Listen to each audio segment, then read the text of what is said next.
par de l'amour. C'est comme si les gens t'utilisaient. Vous ne pouvez pas voir quelque chose se manifester dans votre vie si cette chose n'est pas en vous. Tout ce que vous voyez de façon externe est d'abord interne en vous. C'est pas vous qui détermine votre qui. La révélation, c'est le pourquoi et le comment. La révélation, c'est quoi? C'est la mère de la compréhension. On appelle révélation quelque chose qui entre dans notre esprit que nous comprenions. Et je dis à quelqu'un, tu ne peux pas emprunter un chemin que tu n'as pas étudié.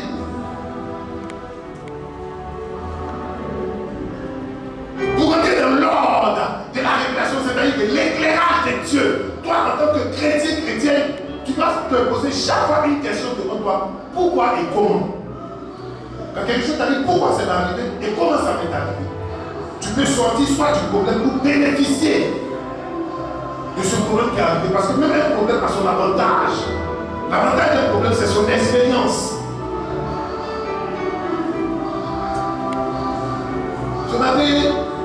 Je suis venu parler aux personnes de l'université célestiale. Amen.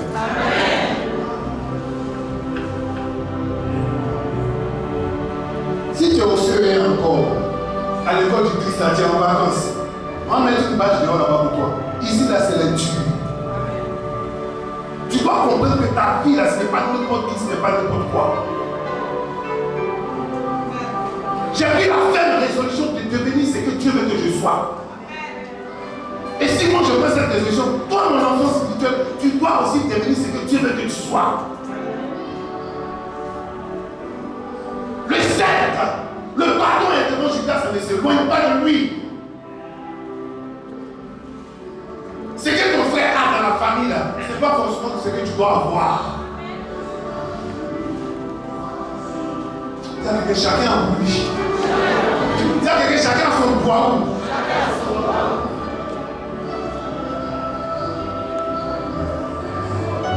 Chacun son ordre. Ta façon de comprendre la vie va te permettre de comprendre la vie en tes mains.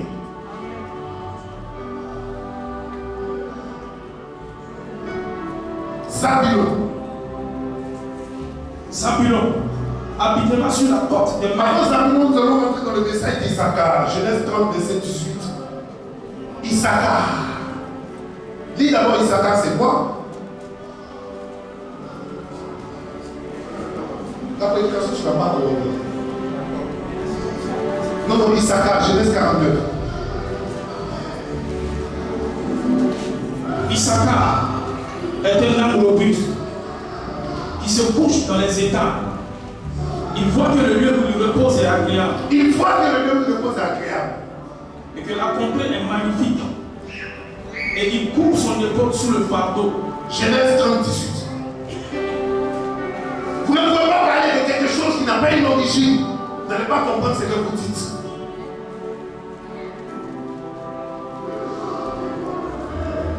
Genèse 30, 18. Genèse 30, verset 18. Léa dit, Dieu m'a donné mon salaire. Dieu m'a donné mon salaire. À quel moment parle-t-on de salaire? On parle de salaire après un travail. Tu ne peux pas bénéficier de quelque chose si tu ne travailles pas. Chrétien, ne te mets pas dans une position où tu penses que Dieu va faire.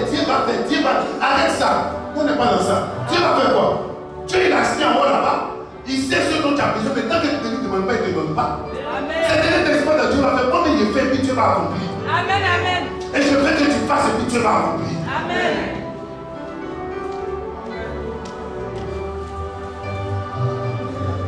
Verset 18, la Bible dit quoi?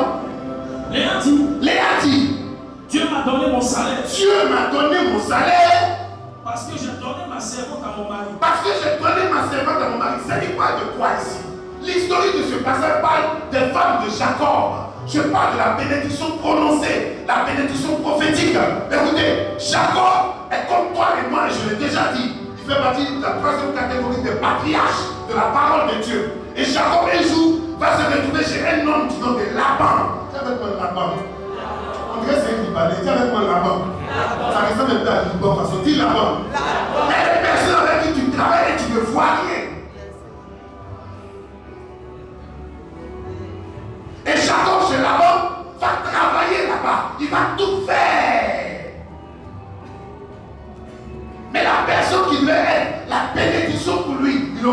échange. Au lieu de prendre Rachel pour lui donner Léa. Et après Léa, il va prendre aussi Rachel. Lisez votre Bible. Tout se trouve dans la parole de Dieu.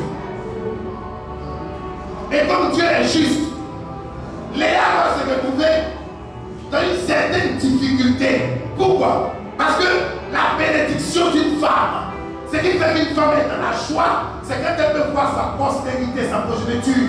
Parce que la vie d'une personne est faite de deux éléments pour l'identifier dans sa position. Soit sa prospérité ou sa postérité. Mais la prospérité, c'est quelque chose de visible. On peut l'arracher. Mais la postérité, c'est ce qui mettait le leadership. Un homme peut être prospère sans être comment?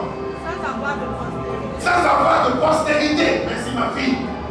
Donc le plus important, c'est ta postérité. Tu as besoin de voir ton vis-à-vis. Quel est l'enfant qui sort de toi? Parce que c'est à partir de ce qui sort de toi que tu peux garantir ton héritage. Personne ne peut prendre mieux ta vie pour avoir des enfants. Les gens peuvent venir dans ta vie et puis partir. Même ton mari peut partir, ta femme peut partir. Mais ton enfant, tu es attaché à ton enfant. Que quelqu'un est ton enfant, c'est le résultat de ton travail.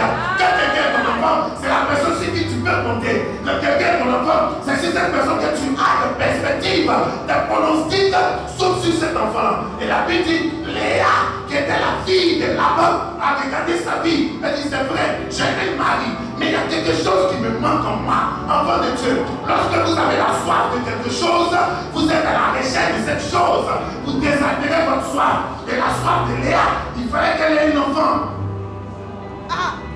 Est-ce que je peux te dire que tes peines vont s'arrêter parce que Dieu va te donner un enfant? Et que Dieu va te donner un enfant. Je ne sais pas ce que la médecine a dit.